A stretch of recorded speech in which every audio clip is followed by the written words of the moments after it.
নাগেশ্বরীতে বৈশাখী মেলার জমকালো সাংস্কৃতিক অনুষ্ঠান। কুড়িগ্রামের নাগেশ্বরী থেকে উপজেলা প্রতিনিধি রফিকুল ইসলামের পাঠানো প্রতিবেদনে থাকছে বিস্তারিত।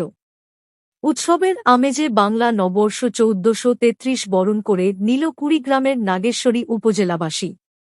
৭ দিনব্যাপী বৈশাখী মেলা উপলক্ষে আয়োজন করা হয় এক জমকালো সাংস্কৃতিক সন্ধ্যার। শুক্রবার সন্ধ্যায় ভাওয়াইয়া একাডেমির শিল্পীদের সুরের মূর্ছনায় মুগ্ধ হন দর্শকরা।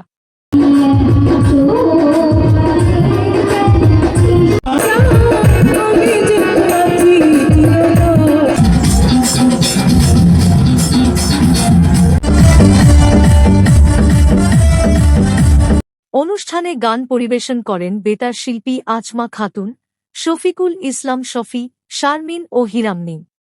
গ্রামীণ পণ্য ও ঐতিহ্যের এই মেলাটি পরিচালনা করেন উপজেলা ও পৌর বিএনপির নেতৃবৃন্দসহ স্থানীয় প্রেসক্লাব ও মেলা কমিটির সদস্যগণ।